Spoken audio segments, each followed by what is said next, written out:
Praise the Lord. Thank you po, Pastor Jess, for leading us sa prayer. Thank you, Pastor Francis. Isa pong pinagpalang Sabado ng gabi sa bawat isa. Amen. Are you blessed? Amen. Bagamat January 31 po ngayon, pero bago na po ang ating tema dahil sinusunod na po natin ang Sunday, bukas February na, ang pag-uusapan po natin ay patungkol po sa pag-ibig. Amen. Which marami po, lalo na sa kabataan, na gustong-gusto po ito. But before that, I would like to offer a special prayer po sa family ko because they'll be returning this coming Monday on USA. Okay lang ho ba? Jenny kayo, ako marin eh. Okay. Face the congregation. Sige, pwede pong, sige. Marap ko rin ako marin eh, makasalol na ko man. Pwede ho bang pag-iunat po natin ng ating kamay? Hallelujah. Father God, we thank you, Lord. We can confidently boldly come to the throne of your grace. And we thank you, Lord, for this special time na maitas ko po ang family ko sa inyo, Lord, pabalik ng US. We thank you, Lord, for the 3 weeks na na-enjoy po namin ang fellowship with one another. We thank you for your favor, your protection. We thank you, Lord, for the good health na pinagkaloob mo. We pray, Lord, hanggang sa pagbalik po nila, dala-dala po nila ang good health, ang blessing na nanggagaling po sa inyo. Cover them with your precious blood. Lahat ng sasakyan at mga eroplanong gagamitin, Panginoon, ay yung ingatan. Send your angels, so God. Pagbalik po nila sa Amerika, Lord, nandun pa rin po ang favor po ninyo sa kanila. Nandun pa rin po ang yung pag-ibig, your faithfulness, your goodness, so God. It will overflow, O God, always overflowing. Thank you for blessing my family, O God. In Jesus' name we pray. Amen. Amen. Praise the Lord. Thank you po sa prayer. Well, anyway, I thank the Lord for a wonderful family. Lalo na po sa suporta po nila, sa sobrang pag-ibig po nila sa akin. It's been 19 years na po ako nagda-dialysis. Nung last Tuesday, I just turned 19 years. At hindi ko na bilang kung ilang milyon na po ang suportang naibigay na po nila sa akin. Pero I thank the Lord na hindi po nila kinukwenta. Because mas mahalaga po ang buhay at relasyon ng pamilya. And I hope sa atin din pong lahat ay maging ganito po tayo. At napakasarap po ng kahit kung minsan wala kang pera at meron kang nararamdaman, pero meron kang nagmamahal na pamilya. Kaya sobrang ligud na ka ko niyang may labasan, first week na pa mo, sinugod nila ako sa bahay, magdala lang galumbang. Uling masakit na rin kahit penapalan da akong galumbang. Kulang na mo, itawas da ako. Burida pa ulitan kinabukasan, hinakbisaya. Puta manakit ko panduendi. But anyway, ganun po sila, ang sarap po ng may mga pamilyang umiibig. Amen? Amen. So, sino pa may mga pinagpipray na family dito na maborn again po sila? No, don't give up. Keep on praying. Kasi kapag nag-give up na kayo, parang yung sila sabing, paborehan mo na yung munta impyerno. That's evil. Amen?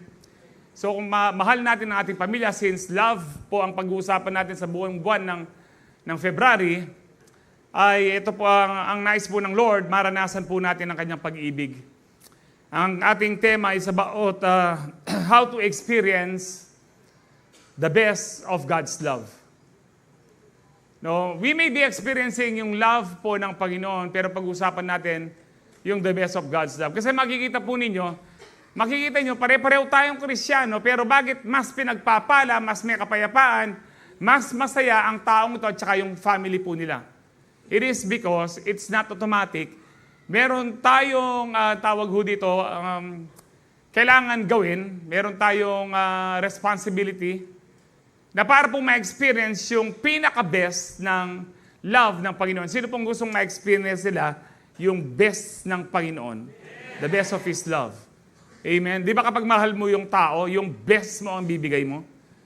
Di ba binigay po ng Lord ang pinaka-best niya? Si Jesus. So kung binigay niya, Romans 8:32, kung binigay niya ang Lord, hindi niya pinagkait sa atin, sabi po ng Romans 8:32, hindi ba niya ibibigay ang lahat ng bagay? Ang nais po ng Panginoon, ma-experience mo kapatid, yung love po ng Panginoon, the best of God's love. Amen. Kaya ngayon turo po ng ating Panginoon sa mga disciples po niya, Lord, teach us to pray. Yan po yung tinuro ng Panginoon.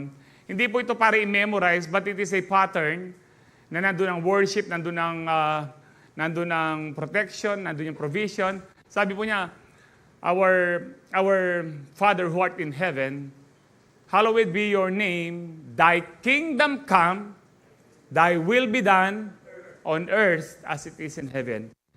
Sundin ang loob mo. Kung paano nasusunod ang kalooban ng Diyos sa langit, gusto niya mangyayari sa lupa. We don't need to wait for heaven to experience God's best for us. Kahit po sa mundo pong ito, we can experience God's best. Ang kaibahan lang po sa langit, dito po, may problema. Even in the midst of crisis, even in the midst of problem, we can experience God's best for us. This is not about material things only.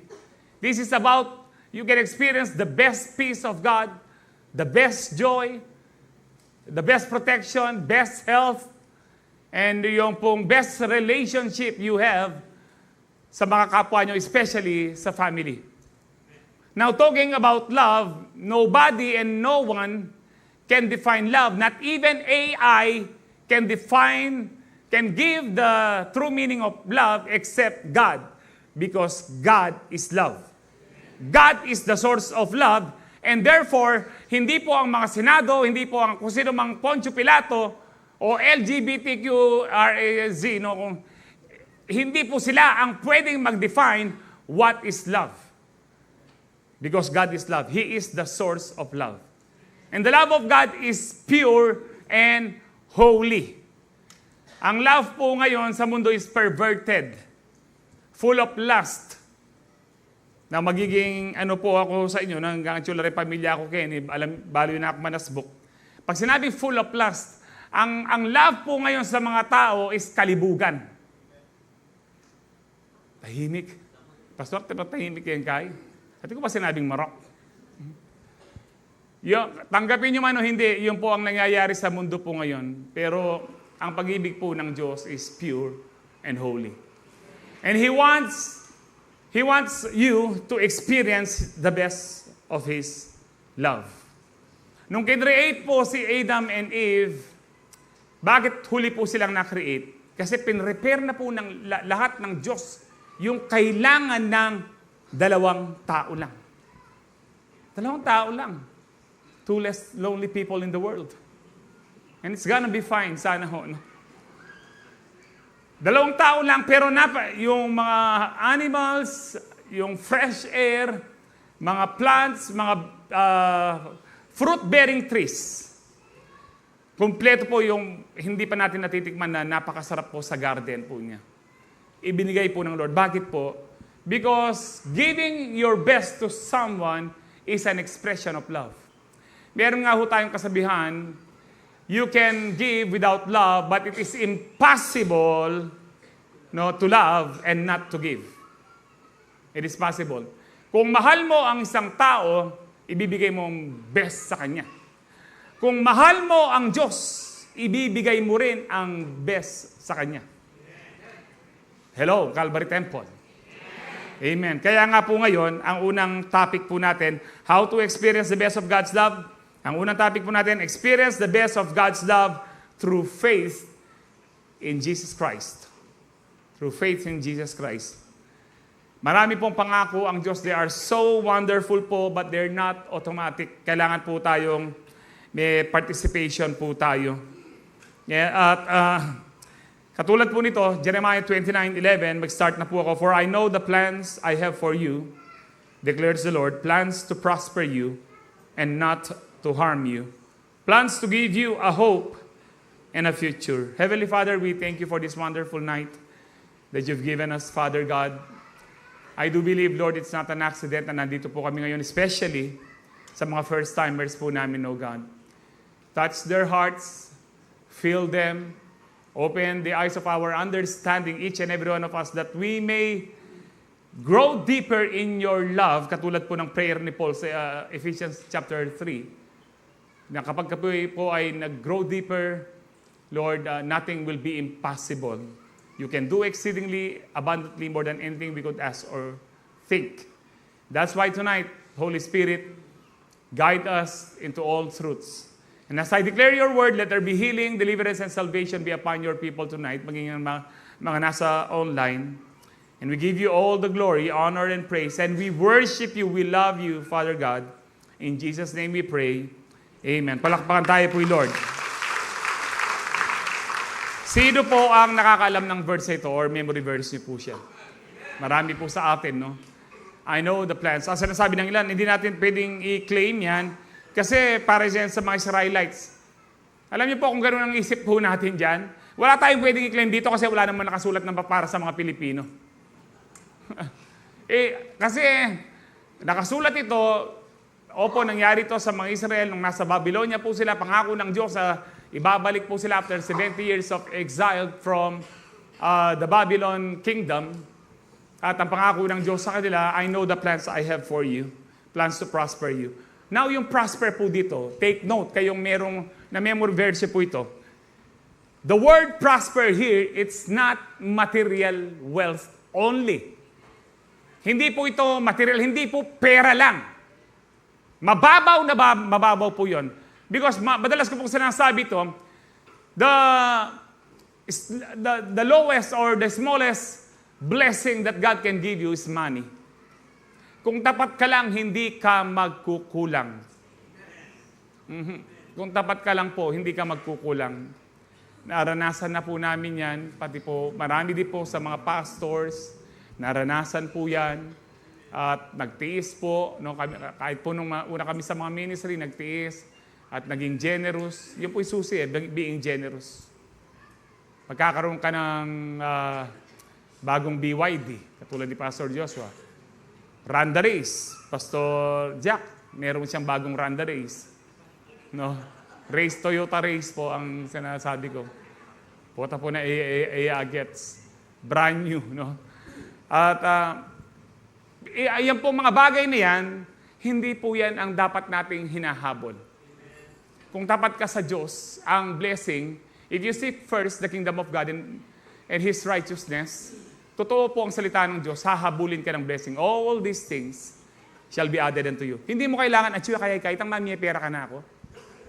Hindi mo kailangan po yan. Kailangan ng mindset mo, sino kaya ang pwede kong bigyan kahit ngayon ay maliit pa ang iyong, kapag nagtanim ka, the more na ikaw, how generous you sow, you will reap generously. Because when you reap sparingly, sabi ni Paul, kung konti ang iyong tatanim, konti lang yung aanihin, no? Common sense. Kung gusto mo ng mas marami, ngayon, kung kinain mo lahat, wala kang aanihin. Now, yung prosper po dyan is shalom. Peace. Actually po, mas accurate po siya sa King James. So, pwede ba nating kita ang King James ng Jeremiah 29:11? Yung plans is thoughts. I know the thoughts, ang sabi po dyan, no? Ikit yun yung King James. No King James. Diba ang New King James? King James po siya. Alala? Ayan, for I know the thoughts, the plans. Kasi kapag nagpaplano ka, pinag-iisipan mo. So I know the thoughts. Pinag-isipan ko itong sabi ng Lord. Alam niyo, kapag isang tao pong siya, no, marunong, genius, pag nagplano, maganda. Ang Lord, hindi lang siya genius. Talaga pong all-knowing, omniscient, all-powerful, sovereign God. I know the thoughts I think toward you, said the Lord, thoughts of peace. Ito po yung prosper. Shalom. Ang ibig po ng shalom, God wants to bless us with our whole being. Meron kang kapayapaan, meron kang protection every day. No? At ang tawag ko dito, hindi ka nagkukulang. Merong joy. Kompleto po ito pag sinabi mong shalom. I want you, kaya nga po nung nagpaalam ang Panginoon sa mga disciples, no, saan ba yan? Sa John, nakalimutan ko po yung verse, pero sabi ng Lord, I leave my peace with you, not the peace of the world, but my peace. No? Sa book of John po yan. Ang kausap po niya ay mga Hudyo. So sa Hudyo, sa Hebrew, ang word na peace is shalom.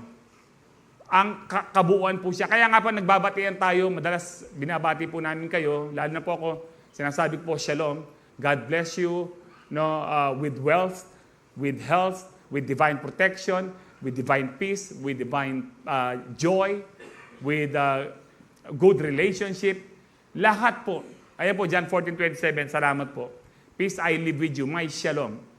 No, I do not give us the word. Merong ibang klaseng peace o may ibang klaseng prosperity ang mundo. Pero iba ang prosperity ng Panginoon. Shalom po siya. Balik po tayo sa Jeremiah NIV. I know the plans I have for you, declares the Lord, plans to prosper you, plans to give you my shalom. Na in all aspects of your life, you are blessed. Amen. Ang problema po kasi sa ibang mga preacher, hindi, bakit yung mga unang disciples, nahirapan sila, ganun. Alam niyo po kung babasahin niyo si Paul, kaya araw-araw humaharap kami sa kamatayan, ganito, pero kayo hindi, nabibless kayo niyan. Iba po ang calling ng mga apostles sa Hindi ba kayo masaya? Tapos na po yung ganong klaseng persecution noon, pero hanggang ngayon may mga persecuted countries. Hindi ba kayo masaya na malaya po tayo, buriyo, gusto ng iba? Sige, kasi yung iba po, they have the wrong notion that kung ikaw ay mahirap, ikaw ay banal. Hindi po. Kung titignan niyo sa Pilipinas, kung minsan, hindi lang minsan, marami pong mahirap, pero balasubas sila. Sa Manila lang po, no, kung nakatraffic ka, nakabukas yung sasakyan mo, no, may mga snatcher dyan, mayaman ho ba yung gumagawa nun? Hindi po. Walang kabanalan sa pagiging mahirap, wala din pong kabanalan sa pagiging mayaman. Ang kabanalan ay na kay Kristo lamang. Amen. Subalit, gusto ko pong ipaunawa sa inyo sa gabi pong ito, ang nais po ng Lord na kayo po ay pagpalain upang kayo ay maging pagpapala. Maliwanag po ito na ating napag-usapan for 1 month last November ng ating anniversary month. And I hope hindi po ito maalis sa ating kaisipan, bakit ka binibless ni Lord? Kung minsan tinatanong natin kapag may problema tayo, Lord, bakit may problema ko? Bakit ako? Pero pag binibless ka ng Lord, tinatanong mo ba, Lord, bakit mo ako binibless? Bakit ako? Hindi natin tinatanong, but kailangan po nating malaman kung bakit ka bless. Kung hindi ka pa ganun ka bless, kailangan mo malaman, paano po natin ma-experience yung the best of God's love for us. Lahat ng tao nararanasan po pag-ibig ng Diyos. He pours out rain, ang sabi po niya, on the wicked and even on the righteous. Umuulan sa mga masasama, umuulan din sa mga matutuwid.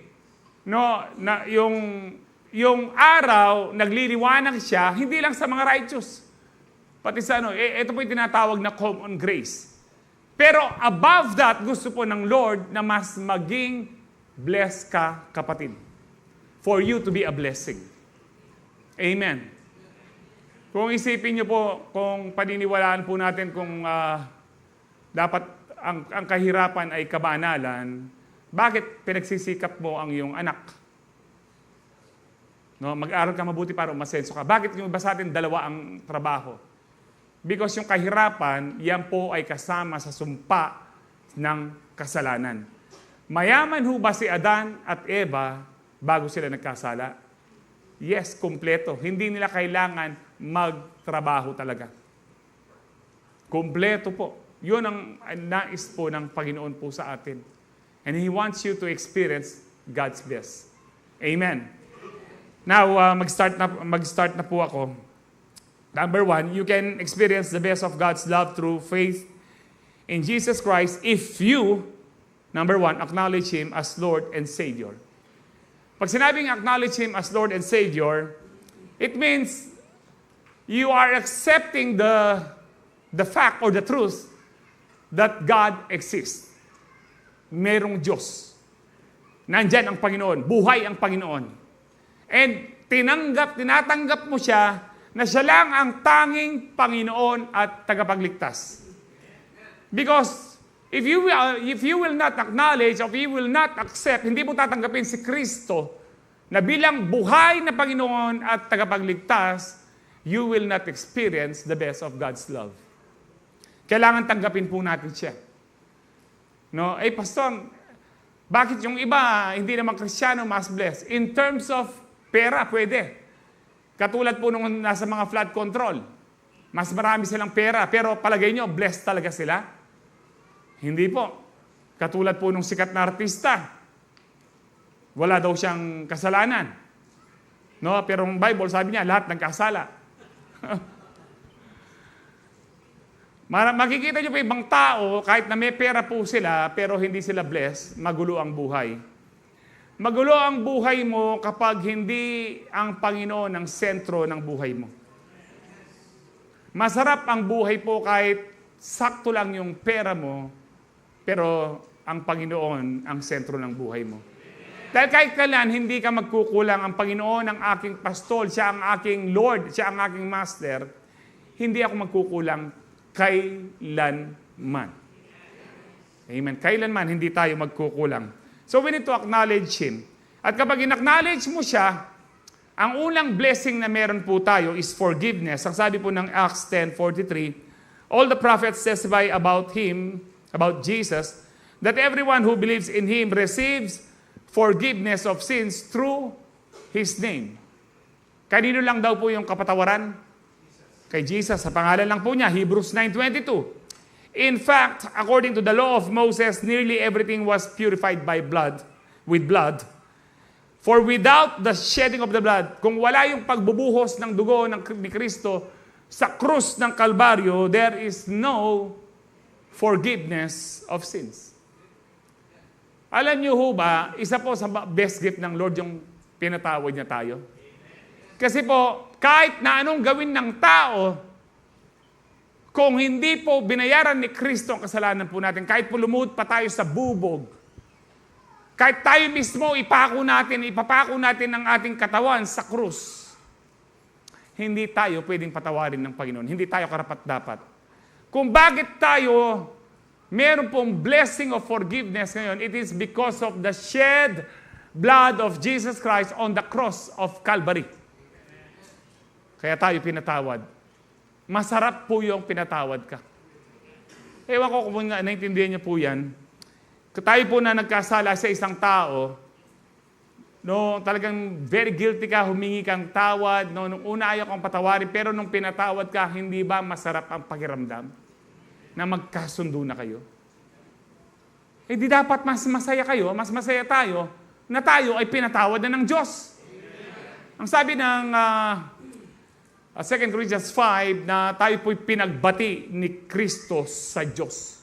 Dati kaaway na tayo ni Kristo, pero dahil sa binayaran ni Kristo ang ating kasalanan, meron tayong blessing of forgiveness. Amen. Medyo lang masaya. Ako masaya na may patawaran ako ng Ginong. Anyway, tuloy po natin, no? Hindi tayo pinatawad ng Diyos for nothing only. Bakit tayo pinatawad ng Diyos? Simply because He wants us back. Nawala si Adan at Eva. Gusto po niya, si Adan at Eva, tayo po yon, ay mabalik sa Kanya. Pinatawad niya tayo, binigay niya si Kristo, ang Diyos, pinagkaloob niya si Kristo sa atin para sa kabayaran ng Jesus' name. Para sa kabayaran po ng ating kasalanan, upang makasama po natin ang Diyos forever. Yun po ang layunin ng Diyos. Pwedeng gawin lang ng Diyos na, sige, pinapatawad na kita. Pero, hindi po siya, pero hindi ganun ng Diyos eh. Yung pinapatawad na kita, pero impyerno ka pa rin. Bakit may bitterness ba ang Diyos? Wala po. Kaya tayo pinapatawad ng Diyos, gusto niya makasama niya ho tayo sa langit. Kaya very familiar po, John 3:16, for God so loved the world. Alam na po natin to. I hope na memorize po natin to by heart. That He gave His one and only Son, and that whoever believes in Christ, in His one and only Son, shall not perish or shall not go to hell, but will have eternal life. Eternal life with whom? With Jesus. Sa eternity. Dito po sa 1 Thessalonians 4:16, 17, for the Lord Himself will come down from heaven, bababa po ang Panginoon from heaven, with a loud command, with the voice of the archangel, with the trumpet call of God, excuse po, and the dead in Christ will rise first. Yung namatay sa pananampalataya kay Kristo, mabubuhay sila muli. Yung pong lahat po ng mga nicho dyan na may mga Kristiyano, o kung meron kayong cremate na Kristiyano po sila, yung earn po nila, bubuhayin po ng Diyos po yan. Susunduin po tayo ng Panginoon. Yan po yung tinatawag na rapture. Nandito po ang rapture. No? Sabi po nila wala ang rapture. Sabi po sa verse 17, after that, pagkatapos sila binuhay muli, we who are still alive and are left will be caught up. Ito po yung rapture. Ang caught up po sa Latin is rapire. Sa English is rapture. Caught up. Kukunin tayo. So hindi po ito second coming. Ang second coming, He will come down from heaven, no, to the earth. Pero ito from heaven on the clouds. Lilipad po tayo. So iba po yung rapture sa second coming. Nung wala po akong time para explain lahat po yan, may mga lesson po tayo dyan sa ating Light Shines TV. Ang ating pong subject, eschatology, about the end times. So sabi dyan, we are still alive, are left, and will be raptured or caught up together with them, yung pong binuhay maguli, in the clouds. Sino po excited na lumipad? No? Akala po natin, hindi natin ma-experience na lilipad. Lilipad ka, kapatid. Maging tapat ka lang hanggang huli. Amen. So, in the clouds, to meet the Lord in the air. Bakit? Bakit tayo susunduin ng Panginoon? Dahil ang gusto ng Panginoon. So, we will be with the Lord forever. Hindi lang bakasyon. Not 1 month, not 1 year, not 5 years, but forever. Sabihin mo sa katabi mo, merong forever. Merong forever kay Lord. Amen. And this is God's best for us. Hindi po ang mundong ito ang best sa atin, but we can experience the best of peace.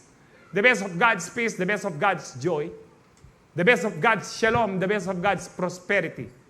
Pero lahat po ng meron tayo dito, kahit na meron kang mansion, kapatid, kahit meron kang mansion, maiiwan mo lang yan. Maiiwan mo lang po yan. Last Tuesday, gulat po kami lahat dun sa isang tita po namin. Kasi lahat po kami lumaki ng mahirap eh. Pumunta po kami sa San Luis at San Luis siya pa ba itang Balena? Santa Mariana yan eh. San Luis siya pa, ano tayo? So pumunta po kami, gate pa lang po. Siguro yung gate mga 15 feet siya. Yung bahay po, napakalaki. Nagpapagawa pa siya ng mga rest house sa likod. Ang ganda ho. Pero habang tinitignan ko, sabi ko, kung di namin mapakikilala ang Panginoon sa mga... Kaya meron na... Sa pag-uwi po namin ng San Luis po, binibigyan po ako ng desire ng Lord na ma-share po ang gospel sa San Luis. Kung saan po ako nanggaling. But anyway, sabi ko nga tinitingnan ko, lahat ng mga bagay kapatid ito, napakagandang bahay, napakalaki. Yung garahe po, ewan ko kung... siguro hanggang likod, kahit may 10 sasakyan, kasya po siya. Meron pa siyang basketball court. Iiwan po natin lahat ng yan.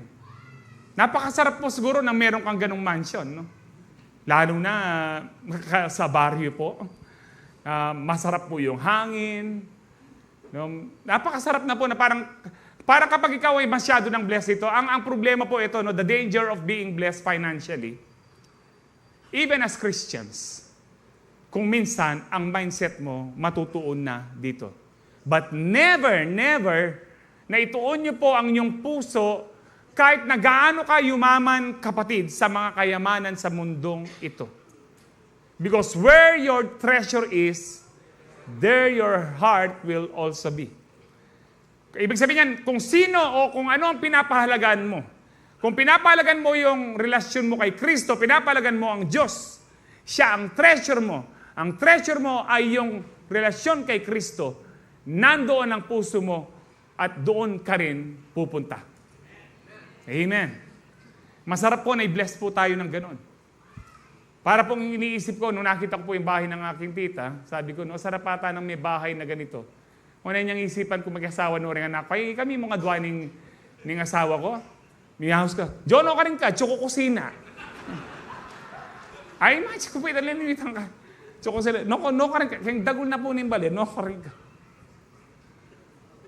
But I thank the Lord, kahit wala tayong mansion dito, pag uwi natin sa langit, I got a mansion just over the hilltop in that bright land where we'll never grow old. Dala ng tumwa, amen. And someday yonder, we'll never more wander. Yan nakamagmulala. But walks on streets that are purest gold. Meron kang mansion, kapatid. I will prepare a mansion for you. I will come back to take you to be with me, ang sabi ng Panginoon. I mean, I'm so excited na doon po ako po, medyo nalulungkot na po ako dahil uwi na po sa Amerika ang family ko po. Tsaka sila po, may mga pinag-usapan na kami. No, kahit wala pa, kung nabawa, kapag sila'y namatay doon na lang daw sila, hindi na sila uuwi. O siyempre, mete na lang. Yun, eh. Doon na lang sila kasi magastos ang ano. Pero yung pag-asa ko po, hindi lang po yung pangarap po nila na makapunta po ako ng Amerika, walang imposible sa Lord.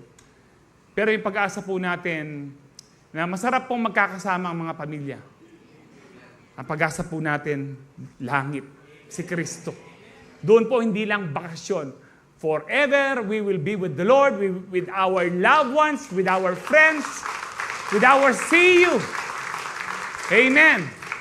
Even with our enemies, na pinatawad na po natin. Amen.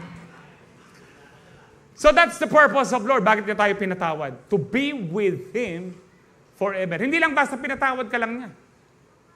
Ito pa ho maganda. Maganda po yung we were forgiven and we were saved. We are now saved for certain because of the grace of God. Pero hindi po it doesn't stop there. Meron pang best sa dalawang iyon. Because God can forgive you and save you, punta ka ng langit, pero ito yung best. Pinatawad ka ng Diyos, linigtas ka niya, at ginawa ka pa niyang kanyang anak. Amen. Sa langit po, marami pong nandoon, hindi sila anak. Ikaw at ako, uwi po tayo sa presence ng Lord. Mga anak po tayo ng King of Kings and the Lord of Lords. Ang sabi po sa John 1:12, yet to all who did receive Christ, to those who believe in His name, He gave the right to become what? Children of God. Sabi mo sa katabi mo, ikaw ay anak ng Diyos. Kaya alam nyo, kapag anak ka ng Diyos, you have that authority. Ano man ang kalagayan mo, ako po, halimbawa yung mga kirot ko sa mga buto. Kirot kayo mo, nano ko mang klaseng kay, anak na ako ng Diyos. Anak na ako ng Diyos. Hindi ako matatalo. Hangga kayo mungkin. At bawal na kayo. I am putting you under my feet because I am a child of God. You are a child of God. Amen. Pwede kang masave, punta ng langit. Pero ang pinaka-best po nito, hindi ka kamukha ng ibang angels at saka ibang mga living creatures po doon. Mga animals po doon. May mga animals po doon. May chariot nga, may kabayo nga eh. So kung may kabayo, meron pong kalabaw. Karakalakay ka, damulag pa yun eh. Pero hindi ho tayo yon. Tayo po yung mga anak ng Diyos. Born of God. Amen. Di nga alway ako kakakit masaya lang. Yun lang inampun ka ni, siguro kung ampunin ka ni Henry, metene pala na yan, punana ka. Kung nga punana ka, tsunig yung kabila, Brimon eh. O, si ano na lang, ampunana ka ng kay. Diskaya. Hindi po, ano. Halimbawa po, ampunin ka po ni Bill Gates. Yan, no? $1 billion. Di ba? Masaya ka. Kahit ampun ka lang. Ito, hindi ho tayo ampun. Anak tayo ng Diyos. Born again tayo. Ipinanganak tayo ng Diyos sa Espiritu. And we are not flesh, we are not body, we are spirits with souls living in this body because sooner or later, maiwan ang body ito or pag rapture, mapapalitan ang katawan na ito na hindi na nabubulok. Hindi na nakakalbo. Amen. Hindi mo na kailangan mag-toothbrush, hindi mo na kailangan mag-deodorant, hindi mo na kailangan maligo. Ang hirap kaya maligo ngayon, marimla. Puya, lalo na puya ako kasing banyo ko tsukeng kilwal. Patal man. Lalo na kapag araw po ng mga dialysis, naliligo po ako 5:30, alas 5 ng umaga, lumuwal ka pa mo. Alakang. Anyway, God is good po. Sabi po sa 1 John 3:1, see how very much our Father loves us. Nakikita niyo ba kung gaano tayo kamahal ng Ama? Sabi ho dito, for He calls us His, tinatawag niya tayong mga anak niya. And that is what we are. Tayo daw ho yun. Napansin niyo, hindi yun, that is who we are. No, that is what we are. Ano ka ba? Ako'y tao. Hindi lang basta tao. Ako'y Kristiyano. Hindi lang basta Kristiyano. Ako ay anak ng Diyos. Amen! Ganun tayo kamahal ng Father. No, kaya nga po, you can receive, di ko na po tatapusin, no? You can receive and experience these three wonderful gifts of forgiveness, salvation, and sonship from God's love if, sabi niyo po if. Hindi siya automatic, may condition po siya. If Jesus is your true Lord and Savior. The question is, totoo bang si Kristo ang iyong Panginoon? Siya ba ang nasusunod? Kung siya ang nasusunod, siya talaga ang Savior mo. And therefore, ikaw talaga ay anak ng Diyos. And therefore, kapatid, yan palang, pinagpalang lubos ka na. Amen. Number 2, you can experience the best of God's love through faith in Jesus Christ if you trust in His wonderful promises. We need faith to receive His promises. Ang sabi po ng Hebrews 11:1, now faith is the substance. Ito yung sustansya, ito yung laman of things hoped for. Kung meron kang hope, wala kang faith, wala siyang saysay. It is the evidence of things not seen. Kung meron kang faith, ito na yung ebidensya na kahit hindi mo pa nakikita, alam mo, blessed ka na. Hindi mo pa nakikita yung provision ng Lord na pinagpipray mo ng bagong bahay, pero lagi mo na itong pinagpipray, lagi mo nang ini-imagine, that is faith. Noon pong panahon po namin, i-define po yung faith na parang upuan daw po. Na ang upuan, hindi mo man sinyak. Sinyak nyo ba yung upuan nyo ngayon, ang pew, ang bangko? No, inupuan nyo dahil alam nyo ay kaya kayo. Pero hindi, yes, that is faith. But that is not the kind of faith na sinasabi sa Bible. Sa Bible, kung sinabi ng Lord, umupo ka, may upuan dyan, pero hindi mo nakikita, uupo ka kahit hindi mo nakikita. That is faith. Amen ho ba? Naalala nyo ba yung kwento hong Kristiyano pero lasinggero siya? Nahulog po siya sa bangin, to make the long story short. Paghulog po niya sa bangin dahil maraming sanga, nakahawak po siya, buti ng sasanga. Tumawag po siya sa Diyos, Diyos ko, patawarin niyo po ako. Magbuhat po ngayon, magbabago na ako. Basta, iligtas niyo lang po ako. Ay, hindi sumasagot ang Diyos. Meron mo bang Diyos dyan? Ligtas niyo po ako, sabi niya. Then, nangusap po ang Diyos finally. Sabi niya, ako yung Diyos. Kung gusto mong maligtas, naniniwala ka ba sa akin? Opo. Bitawan mo ang iyong hinahawakan. Sabi niya, wala na ho bang ibang Diyos dyan? Tiniis po niya yon. Tiniis niya ho yun, hindi siya naniwala sa Diyos. Pagdating po ng umaga, isang dangkal na lang po pala siya sa lupa. Marami tayong hindi nakikita sa buhay, pero hindi natin alam, pag nag-step of faith na tayo, nandun na pala yung blessing ng Lord. Hindi natin naintindihan, it is uncertain, no? Because that is faith. Hindi mo man nakikita. Wala kang nakikitang ebidensya. Wala akong nakikitang ebidensya na para sa katawan ko na parang ano ho. Pero I do believe sa word po ng Lord that I'm healed. It may be a fact that you have sickness. You are sick. But the truth is, by His stripes, you are healed. It may be a fact na wala kang pera, but the truth is, God will provide according to His riches. It may be a fact na nag-iisa ka, pero sinabi ng Lord, the truth is, I will never leave you nor forsake you.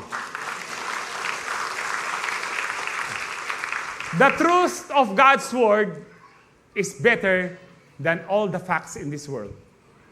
Lahat ng mga ebidensya nakikita po natin dito, the truth of God's Word is far better sa mga nakikita po natin. Kaya magtiwala ka lang, we need to trust in His wonderful promises. Faith is the key to receive God's promises. At sabi po sa verse 6 ng Hebrews, kung tutuloy po natin yan, and without faith, it is impossible to please God. Imposible. Ano yung faith? It is being sure of what we hope for and certain of what we do not see. Naniniwala ka, nananampalataya ka na kahit wala pa, alam mo, pinagkaloob na ng Diyos sa iyo.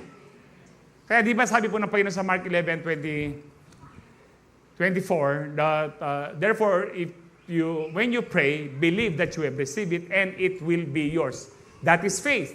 Wala pa pero naniniwala kang binigay na ng Diyos. Amen. I do believe, kami po mga pastor, ganyan po kami. Wala po, kasi po noon, pag nagpunta kami sa mga gathering ng mga pastors, alam po ni na Pastor Cristo at Pastor Jun, makalunis siya pong dealing sa Kenmi. Lalo na itang Pastor Jun, tang Amprana, ay super, sabi ko, sobra ka bayat. Pero naghintay po kami ng best ng Lord. Matuto ko lang maghintay. Meron timing ang Lord para sa iyo. But wala pa man po yung mga pinagpe-pray po namin, Lord, kahit kami, bibigyan mo kami mga bagong sasakyan. Pero wala pa man, dinideclare na po namin na nandyan na. Nandyan na, hanggang dumating na. No, Pastor Jack? Run the race. Hindi po siya run the race ngayon, drive the race. Hindi siya run the race. Ang sabi po sa Jeremiah 17:7-8, but blessed is the one who trusts in the Lord. Pinagpala daw po yung nagtitiwala sa Panginoon. Whose confidence is in Him. Meron ka kumpiyansa sa kay Lord. Alam mo, hindi ka pababayaan ng Lord. Ngayon, ang sabi po dyan, they will be like a tree type, katulad ng mga puno planted by the water, by the rivers that sends out its root by the stream. Excuse po. It does not fear when heat comes. Hindi natatakot kung nandyan na yung summer. Its leaves are always green. It has no worries in the year of drought. Sa panahon ng El Nino, hindi siya nagwo-worry. And never fails to bear fruit. Kapag daw ikaw ay nagtitiwala sa Panginoon at ang kumpiyansa mo sa Panginoon, para kang halaman na nakatanim sa tabi po ng puno ng ilog. Nung umuwi po kami ng San Luis, dahil po ang aming baryo, Santa Cruz, ay tabi po ng ilog, meron pa po yung mga matatandang halaman po doon, nasa tabi po ng ilog, na talaga pong maganda pa po sila. Matatanda na. Mahirap pong mamatay ang isang halaman na katabi mo ang batis. Yan daw po tayo kapag tayo ay nagtitiwala sa Diyos, whose confidence is in Him. Do not put your confidence sa iyong trabaho, kasi bukas pwede kang mawalan ng trabaho. Do not put your confidence sa business mo. Si Pastor Jun, alam niyo po, milyonary po dati yan, pero ngayon, bilyonaryo na siya. Si Pastor Jun, mga kasabayan po niya yung mga aweka. Alam po ng misis ko yan kasi kliyente niya sa Prudential Bank pa noon. Dating milyonary po si Pastor Jun po yan. Pero one day, nung nagkaroon ng recession sa Amerika, bagsak. Di ba nag-testimony po siya? Muntik pa siyang pakulong dahil po sa mga utang niya. Do not put your confidence sa mga kayamanan po natin dito. Yes, masarap i-bless ka ng Lord. But always, wag mo sabihin, oy, matibay na yung business ko. Ay, matibay na itong trabaho ko, stable na ako. Do not put your confidence to anything or to anyone, to any person, but put your confidence in the Lord. Kapag binigay mo ang confidence mo kay Lord, kahit mawalan ka ng trabaho, hindi ka magugutom. Hindi ka pababayaan ng Diyos. Amen po ba? Tingnan niyo po si Pastor John, mukha ba naghihirap yan? Kaya karagulan ng atsyan na yan eh. At ngayon po, higit na pinagpala po siya, lalo po yung mga anak niya. No, yung pong anak po niyang architect, ito nga po niya sa amin, isa po siya sa mga number 1 architect po sa Dubai. Ngayon, napakalaki po ng sahod. No, kaya binili po siya ng bagong Innova.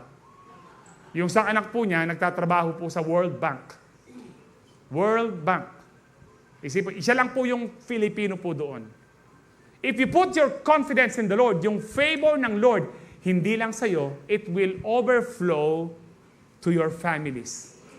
It will overflow, surely overflow. Hindi po, ang mga anak ni Pastor John, hindi po sila, tapat sila sa Lord, pero hindi sila tapat ng tatay nila. Pero kung ikaw ay tapat, ang mga pamilya mo, kahit hindi sila ganong tapat, no, dahil sa katapatan mo sa Diyos, pagpapalain po sila. Put your confidence in the Lord. If you want to experience God's best, the best of His plan from His love, huwag kang magtiwala sa sarili mo, huwag kang magtiwala sa negosyo mo, huwag kang magtiwala sa trabaho mo, huwag kang magtiwala sa kung ano man ang tinatanggap mo.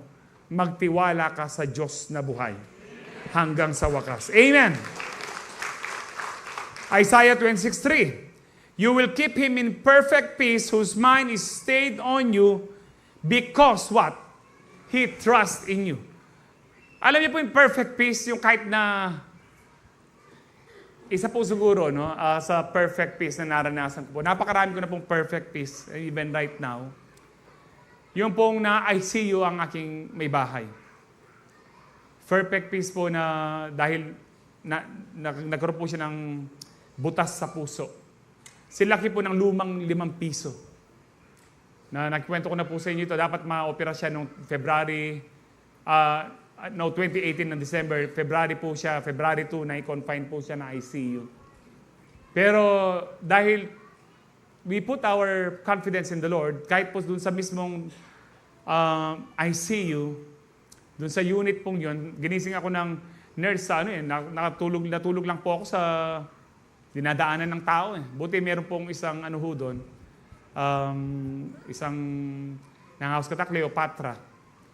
No, doon po ako, nung umalis na po yung tao, hindi ko alam kung bumalik siya, kinuha ko niya, may tutod na ako. Siguro niya may balik, diba? Kinuha na ako, pwesto nini. But anyway, wala pa ako kung ganong tulog, ginising po ako 6 o'clock, 3 a.m. na ICU siya, 6 a.m. ginising po ako para pakainin ng misis ko para makainom siya ng gamot. Hindi ko siya pinakain. Pinakain ko po siya kagad, Word of God. Ginising ko siya, sabi ko sa kanya, joke ako.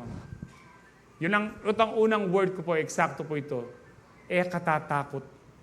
Kamo tatakot, nakatapaboren ng Diyos. Marami nang pinakita ang Panginoon sa atin. Hindi tayo pinabayaan. So, tinest po siya muli. Pagdating po ng doktor po namin sa puso, 8 o'clock, mga 8:30, sabi niya, normal na pala lahat, kanya. Pwede ka nang lumabas sa ICU. Nagtagal lang po siya sa ICU. Ilang oras po? 3, 4, 5 hours? Mga ganun lang po siya. Why?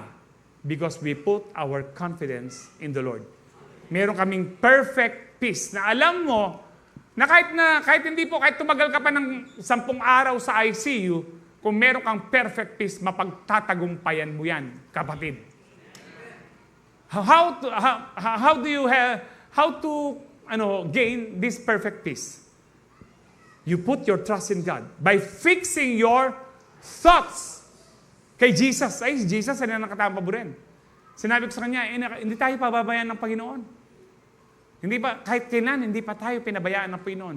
Kapag ang demonyo, ang isip mo, ang laman mo, ang flesh mo, ang pagkatao mo, itinutuon ka niya sa problema, no, ang espiritu mo, dapat palakasin mo, ituon mo ang iyong paningin kay Kristo. Katulad ng prayer po ni King Jehoshaphat, nalilulusob po sila ng 3 malalaking bansa. We do not know what to do, God, but our eyes are upon you. Hindi namin alam kung anong gagawin po namin, pero ang aming nakatuon ang aming paningin sa iyo. Ang ibig sabihin dito, umaasa po kami sa iyo.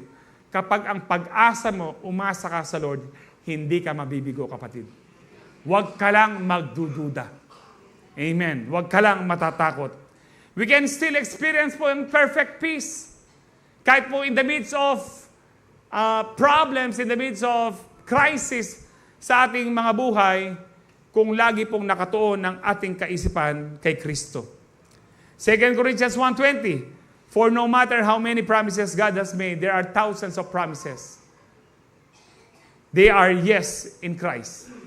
Anong ibig sabihin po dito? Huwag mong itatanong sa Diyos, Lord, kalooban mo ba sa akin ang gumaling? Anong sabi po niya? By His stripes, we are healed. So kalooban niya na tayo ay gumaling. Pastor, minsan merong isang ketongin, tinanong niya, if you are willing, Lord, you can make me clean. Hindi ba mali yun? Hindi mali para sa kanya kasi hindi niya alam ang pangako ng Diyos. Ikaw na nakakaalam sa pangako ng Diyos. Mali na ngayon kapag ang prayer mo, Lord, kalooban mong pa akong gumaling. Alam mo na ang salita ng Diyos. Yung pong ketongin na yun, hindi niya alam. Kaya tinanong niya. Ikaw, alam mo na. Lord, kalooban mo ba na magkaroon kami ng bahay na hindi na kami mangupahan? My plans for you is to prosper you and not to harm you. Plans to give you a hope and a future. Lord, kalooban mo ba na matapos ang aking mga anak? My plans for you is to prosper you and not to harm you. Plans to give you a hope and a future. They are lahat ng pangako. Name it. Kalooban po ng Diyos. They are yes in Christ. Kaya sabi ni Kristo, ano man hilingin niyo sa pangalan ko ipagkakaloob ng Ama. And then sabi po niya dyan, and so through Him, the Amen is spoken by us to the glory of God. Ibig sabihin po dito, kung sinabi ng Lord, ikaw ay pinatawad na, you say, Amen. Sabi po dyan, no? And through Him, the Amen is spoken by us. Ang ibig sabihin ng Amen, I agree. So be it, mangyari nawa. Amen. Kaya importante pong nag-amen pag pinag-amen kayo ng pastor. Amen. Kung sinasabi nyo, mangyari nawa ang kalooban ng Diyos. Amen. These are the exact words of Mary. Mangyari nawa. In short, sinabi ni Mary, be it done unto me. Amen. According to your word. Amen. Kaya kung anong pangako ng Diyos, sabihin mo lang, Amen. Sabi ng Lord, magaling ka na, Amen. Sabi ng Lord, mababayaran mo ang utang mo, Amen. Sabi ng Lord, sa mga single sa iyo, kahit mag-40 na ka, bibigyan kayo ng asawa. Amen. O parang amen kayo, tinan ko ang asawa. Pag Amen nyo lamo, mag-agree kayo mo. O sige, dininandad na kayong palusot. Sabi ng Lord, pupunta ka ng ganitong magmi-ministry ka, huwag kang matakot. You say, Amen. Maliligtas. Sabi niya, believe you and your whole family or household will be saved. You say, Amen. Ikaw ay pinatawad na, ikaw ay ligtas, ikaw ay anak ng Diyos. You say, Amen. Because all the promises of God are yes. Hindi ito no. Laging yes in Christ. And we say, palakpakan po natin ang Lord. Hebrews 10:23. Let us hold fast to the confession of our hope. Yung natin dinideclare yung hope natin. Dibawa po yung hope natin na salamat po Lord, ligtas na ako.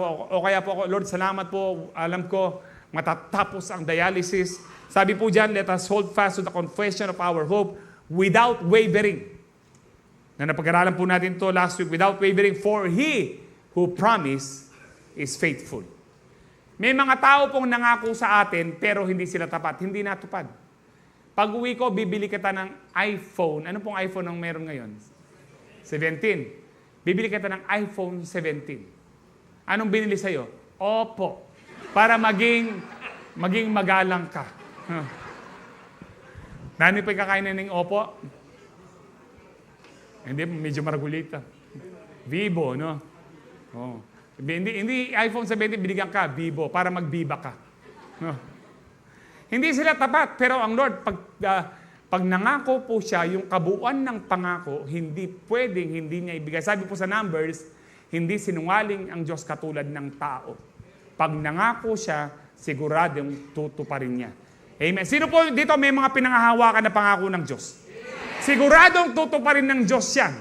Because all His promises are yes in Christ, and therefore, you say, Amen. Palakpakan po natin ang Lord. Number 3. You can experience the best of God's love through faith in Jesus Christ if you abide in His love every day. If you want to experience the best of God's love for you and your family, you need to abide. What does it mean to abide? Ang abide po sa Greek, ang Greek word po niyan is meno. Ang ibig sabihin po, to stay, remain, live, dwell, endure. It's about being in a state that starts and keep going. Hindi ka lang nag-umpisa, na born again ka, pero hindi ka na nagpatuloy. Nagpapatuloy ka dapat. No expiry date needed. To abide is to settle in, to let roots dig deep. It's about remaining, staying, living, dwelling, continuing, enduring, being present, standing firm, tarrying, waiting it out, and holding on tight. It's a vibe of steadiness and trust. Ngayon, para mas maintindihan po natin ang ibig sabihin po ng abide, manatili, sa Tagalog po, manatili, manahan, tumira. No? Manahan po, sumunod, tiisin, maghintay, magpakatatag. Kung lahat ng yan, nag-a-abide po tayo. Ngayon, naintindihan na po natin ang word abide. Pinuulit-ulit po natin to almost every year or every year. Kung anong abide. Pag sinabing ikaw is a law-abiding citizen, anong ibig sabihin yan? Masunurin ka. Hindi mo nilalabag ang batas. So kapag ikaw ay nag-a-abide sa Diyos, ikaw ay masunurin. Ang sabi po sa John 15:10-11, if you keep my commandments, or in other words, if you obey my words, you will abide in my love. So, in other words, the question na, how can abide in God's love? Obey His word. Paano ba akong mananatili sa pag-ibig ng Diyos? Paano ho? Sumunod ka sa Kanyang mga utos, sa Kanyang mga salita. So, if you keep my commandments, you will abide in my love, just I have kept my Father's commandments and abide in His love. Kung paano, ako yung example nyo. Kung paano nanatili ako sa pag-ibig ng Ama at sinunod ang nais niya hanggang kamatayan sa krus. No, sabi ng Panginoon ho dito, ako yung example nyo. So abide, sabi niyan, in His love. These things I have spoken to you, sabi ng Panginoon. Bakit ko sinasabi sa inyo ito, sabi ng Panginoon? That my joy may be in you. This is the joy of the Lord. And that your joy may be full or may be complete. Kung minsan masaya ka lang ng konti for the time being, pero yung tunay na kagalakan, hindi po yan nauubos. For as long as you abide in His love. Now, how do we abide in His love? We obey. Mararanasan po natin yung kabuuan ng kagalakan ng Panginoon kung tayo ay nananatili, nagpapatuloy sa pag-ibig ni Kristo. Paano tayo mananatili sa pag-ibig ni Kristo? Obey Him. Amen. Lahat po ng nakakaunawa doon magsabing amen. Because this is very important. Paano ka manatili? Basta alam ko lang, mahal na ako ng Diyos. No, you need to check your we are not saved by doing good works. We are not saved by obeying Him. You are already saved. Now, ngayong saved ka na, gusto ng Diyos ma-experience mo yung the best of His love. Gusto ng Diyos ma-experience mo yung the best of His love para maging blessing ka sa ibang tao, una na sa iyong pamilya. Amen po ba? So, staying connected to God, to God's love means following His commands. Always remember that. Ang sabi po sa Romans 8:35-39, who shall separate us from the love of Christ? Sino makakapaghiwalay sa atin? Shall trouble or hardship or persecution or famine or nakedness? Matindi po ito. No, persecution ba? Kagutuman ba? Nakedness? Danger or sword? Kamatayan ba? Ang makakapaghiwalay? Paano tayo mananatili sa pag-ibig ni Kristo? Salamat po sa inyo. Uritang haliwasi, ro na kayo kentes. How do we abide in God's love? One word. Obey. Okay. As it is written, sabi ni Paul, for your sake we face death all day long. We are considered as sheep to be slaughtered. Araw-araw, para kaming, inaharap namin kamatayan, para tayong mga tupa na kinakatay. Pero sabi niya, no! Sabi niyo po, no. No, ang sabi niya, in all these things, kahit kaharap natin ang kamatayan, we are more than conquerors. Ano man ang kaharapin mo, kaharap mong kamatayan, ng kanser, ng karamdaman, o ng kawalan, ng kasakitan, ng salat sa buhay. No, ang sabi ni Paul, in all these things, sabi po niya dyan, we are more than conquerors. Ang ibig sabihin ni Paul dyan, ano man ang nararanasan mo sa buhay, persecution, famine, or kamatayan, we are more than conquerors. Why? Through Him who loved us. Mahal ka ng Panginoon, pababayaan ka niya. Yung mahal natin sa buhay, gagawin po natin ang lahat para po sila ay maisalba sa kahirapan. Yung may mga karamdaman na nasa hospital, gagawin natin ang lahat para po yung pinaka-best na hospital, pinaka-best na doktor, kung kaya natin, binibigay po natin. Bakit? Mahal natin sila. How much more yung pag-ibig ng Diyos sa iyo at sa akin, kapatid? Nakukuha niyo ba ang ating pinag-uusapan ngayon? We are more than conquerors dahil mahal tayo ng Panginoon. And we are abiding in Him every day. In His love. We are abiding in His love. That's why nothing can separate you if you abide in His love. And how do we abide in His love? We obey. Because to believe is to obey. For I am convinced that neither death nor life, neither angels nor demons, neither the present nor the future, nor any powers, neither height nor depth, nor anything else in all creation will be able to separate us from the love of God that is in Christ Jesus our Lord. Hindi ko na kailangan isa-isa ito, pati mga demonyo daw po, nothing, kahit mga demonyo or angel, nothing can separate us. Nothing and no one can separate us but you. If you quit abiding, nase-separate ka na. But if you continue abiding in His love, how to abide in His love? One word. Nothing and no one can separate us from God's love. That means you will always experience the best of God's love if you abide in His love forever by obeying Him. Amen. Praise the Lord.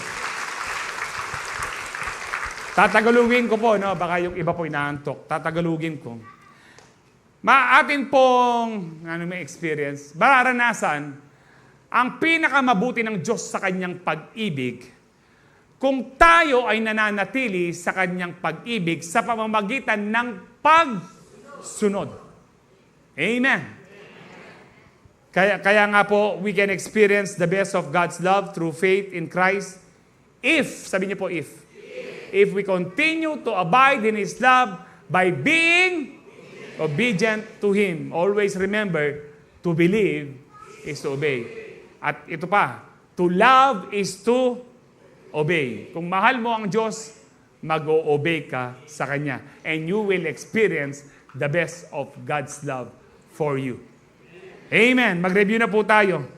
Experience the best of God's love through faith in Jesus Christ. Number 1, kailangan kilalanin po natin siya as our Lord and Savior. Number 2, magtiwala tayo sa Kanyang mga pangako. Magtiwala tayo sa Kanyang mga salita. And number 3, manahan po tayo, magpatuloy tayo sa pag-ibig niya araw-araw. Yung pong minimeditate mo na ikaw ay mahal ng Diyos kahit ganyan ka. Sabi mo sa katabi mo, mahal ka ng Diyos kahit ganyan ka. Totoo po yan, kahit ganyan po tayo. Kahit kanina nagkasala pa lang tayo, kahit kanina, andiyan nandin nung atwag may sabo, kalugura na ka pa rin ng Ginoo. It is not true na nagbabago ang pag-ibig ng Diyos sa iyo. Jesus always loves you. But you can never experience God's love if you will not remain in His love by... Kaya nga po, obedience equals abiding in God's love equals experience His best love